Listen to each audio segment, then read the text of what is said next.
There is a steep learning curve for new pageant contestants. So today I'm going to share with you a bunch of terms and lingo from the pageant industry so that when you go to a competition and you hear these terms being thrown around, you're going to know exactly what people are talking about. Welcome to this episode. My name is Dani Walker. I'm a former Miss Montana USA, as well as a pageant coach and judge. I'm very excited to share all of these tips with you in today's episode, but if you want even more, then check out the free pageant prep course that is linked in the description below. And of course, don't forget to subscribe and hit that notifications bell. And if you want access to exclusive content, check out the memberships.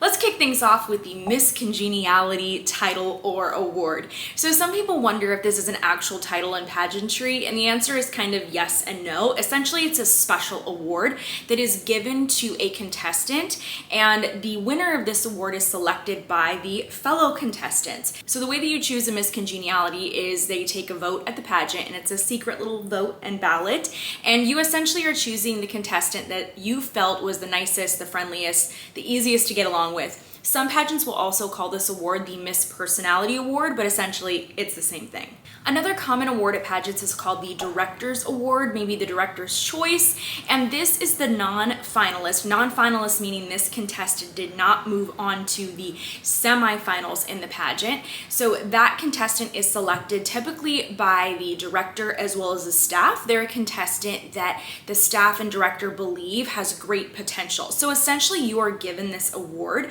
if the organization really believes in you and wants you to come back and recompete the next year. Platform. This is a word you've probably heard thrown around from time to time, and I want to really clarify what a platform is and some of the things to consider. So some pageant organizations actually require contestants to have an official platform. Now, the term platform is primarily associated with the Miss America organization, but under the rebranding of the new directorship, the Miss America organization no longer requires contestants to have a quote-unquote platform. Instead, they have a community service initiative. So essentially, it's the same thing, and what that means is that the contestant has a specific cause or maybe a nonprofit that they are devoted to spreading awareness about or volunteering for. Now, in pageantry, even if your pageant system does not require you to have an official platform, like for example, in the Miss Universe organization, you're not required to have one or present that to the judges. Even if that is the case, it is pretty common knowledge in pageantry that every contestant is gonna have some sort of quote-unquote platform. My advice to all contestants, though, is become familiar with your pageant's terminology and vocabulary. You don't want to walk into a pageant and use the term platform if that is not what your pageant system refers to your platform as. System. This is a word that refers to the particular organization that you are competing for. And I have this conversation with strangers all the time when they find out that I have competed in pageants. They say, oh, you competed at Miss America, for example. And I say, no, I competed at Miss USA. And they say, well, what's the difference? And the easiest way I can explain this is sort of like comparing Coke and Pepsi. They are both sodas, but they are different brands. So there is the Miss America organization, there is Miss USA, Miss Grand International, Miss World. They are all pageants, but they're different organizations. What does that mean? They could have different areas of competition. They would have different prize packages, different crowns, sashes, rules of eligibility. There's a lot that goes into that. So whenever somebody uses that term system, they're trying to clarify the specific organization that they're referring to. Age division. So within some of these systems, there are other age divisions. For example, let's look at National American Miss. There's actually 6 age divisions within the system. So you might be competing for the title of National American Miss, but you will compete within your age division. So there is the National American Miss Princess, National American Miss Junior Preteen, the Junior Teen, the Teen, and then the Miss. So you might be National American Miss, but we kind of tack on that age division at the end to clarify what division you're in. Former. This simply means that you were a title holder at some point. Now, you might hear people referring to formers within a particular organization, or they could use that as a general term, that you are a former, meaning that you have held a title for any given organization, but former just means you were a queen in the past and you already crowned your successor. I know I'm throwing a lot at you in today's episode, but if you have more questions about these things, please leave them in the comments. If there are terms that I missed as well, let me know. Put those in the comments as well, or maybe we'll do a second episode like this one. Optionals versus required. This is referring to the areas of competition at a pageant. Optionals means just that. Contestants do not have to participate in that area of competition, versus a required area of competition means that anybody competing for the title in the pageant is required to participate in that competition. Here would be an example of that. At National American Miss, if you are competing for your state title, you are required to compete in the areas of competition for community involvement, interview, personal introduction, and formal wear. Every contestant will participate in that, but some contestants choose to also compete in optional competitions like talent, casual wear, runway, spokesmodel. They do that because there are additional prize packages. Sometimes they compete in optional competitions just because they want to have more stage experience. They want to practice their skills, and it helps them feel more confident for the finals competition. Now, for most pageant systems, the optional competitions have a separate panel of judges than the required areas of competition. They do that so that contestants can enter whatever optionals that they want to enter, and it won't sway the judges in the required areas of competition, because pageants don't want to give contestants who aren't competing in optionals an advantage over the contestants who opt to compete in those optional competitions. Round robin versus panel. This is referring to the interview competition. There are two different styles of interviews. A round robin style of interview means that the judges will be separated in the judging room. Each of them will have their own table, and each contestant will sit one-on-one with a judge, and then they rotate around the room to the next table. So it's a lot more intimate, and it's sometimes contestants prefer it because they feel like they're really able to share about themselves, and they feel that the judges can really get to know them on a more personal level. The other style of interview is panel, and that means that the judges will share a table. They all sit together. The contestant will stand in front of that table, and essentially they're all participating in one large interview, one large conversation. So when one judge asks you a question, all of the other judges are also hearing your answer to that question. I've competed in systems that have round robin and others that have panel. I don't have a personal preference, although some contestants do feel that one is easier for them than the other, or sometimes less nerve-wracking. Stage right versus stage left. This is in reference to stage direction. So this is very similar to things you'll also hear in entertainment and in theater. So this is referring to directions on the stage during your production. So stage right refers to what we call is the performer's right. So right now, if I were standing on a stage and you are my audience, stage right is my right. So this is my right hand. But from your perspective, if we were to do a little high five, I would be high-fiving with my right, and you would be high-fiving with your left. So stage right is the performer's right, stage left is the performer's left. There is also upstage and downstage. Upstage is closest to the back of the stage or the curtain, and downstage is closest to the audience or the judges. And then there's also center stage, and that's dead center. A yearbook or a program book.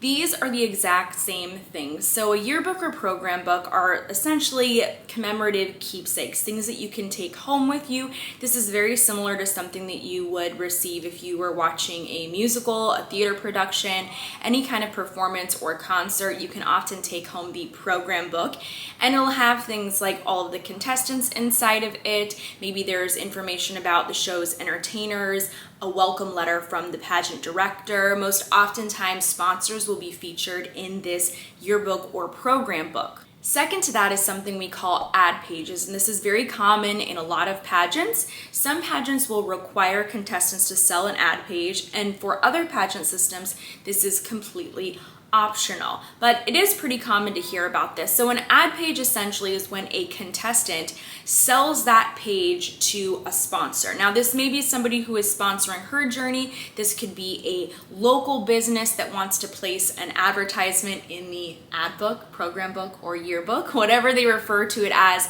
in your pageant. But either way, contestants essentially are making connections with members in their community, selling these pages, and then those advertisements are placed in that book so that when everybody goes home at the end of the pageant, they're gonna have all of those ads as well, and they'll be learning about new businesses and brands at large. This is a term that's used for pageant systems where there are multiple ways to enter their pageant. So a very common example of this would be a state level pageant, and contestants can compete in the state pageant one of two ways. They will either win a local or a city title and advance to the state pageant, or sometimes there is the option to enter at large. That simply means that you skip the local titles, the city title, or a regional title, and you compete directly at state. There's pros and cons to this. Some contestants like local titles because local titles are usually less expensive to enter, and oftentimes if you win, your local organization will cover all or a big chunk of your entrance fee for the state pageant. Oftentimes there are also sponsors associated with the local title. So maybe you win your local title and you already have a gown sponsor. Maybe you have a fitness coach sponsoring you as well. These are things that you wouldn't have to worry about then or pay for on your own. So sometimes there are great advantages to having those local titles. Then on the other side, there are contestants that have already built their own team. They like working with whoever they want to work with. Maybe they've held local titles before and they don't want the responsibilities of holding a local title. They don't want to go on appearances. Instead, they want to devote their time fully to preparing for the state competition. That's also an option. There are a lot of pros and cons, and honestly, strategy is a really big part of choosing whether you'll enter a local or compete at large. The Big Four refers to four well-known large international organizations. That is Miss Universe, Miss World, Miss Earth, and Miss International. Essentially, the Big Four titles are the most prestigious titles in all of pageantry. A dark horse. The dark horse is referring to a new contestant, or maybe she's a contestant who's coming from a different pageant organization. Maybe she has no pageant experience.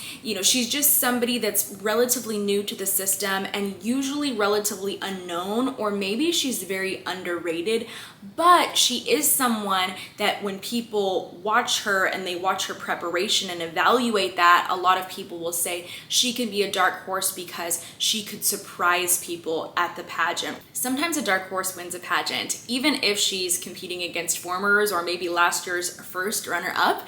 Sometimes she kind of comes out of nowhere and takes home that title because she has something unique, special. People will usually say that she's fresh, and that could be a reason that a quote-unquote dark horse will win a competition. Sash Factor. This is referring to a country who has a reputation for winning in pageantry. These are countries that historically place very high, or maybe countries that have won several international titles. USA could be a country that has the Sash Factor, as well as Venezuela, South Africa, or Philippines. There are many others, but those are some really big Sash Factor countries that come to mind for a lot of different people. Now, sometimes this term is used negatively. People will say that a contestant representing a Sash Factor country only placed because she's from that country, and she didn't actually place because she earned that position, more so because her country's name kind of spoke for her. Clapper or claps. If you hear that term, essentially a lot of times people will use that when they talk about pageant predictions, or sometimes even after a pageant. So they'll say she was a clapper, meaning that she didn't place in the semifinals for the final show, or sometimes they'll say she's going to clap, meaning she's not going to have a placement. Glitz versus natural. So this is probably one of the most common terms and misconceptions about pageantry because of the show Toddlers and Tiaras.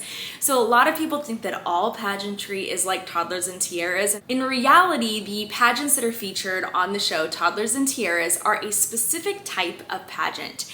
This is what we refer to as a glitz pageant. Now, glitz pageants are very different because usually they have very broad age divisions, although the focus is primarily on younger contestants.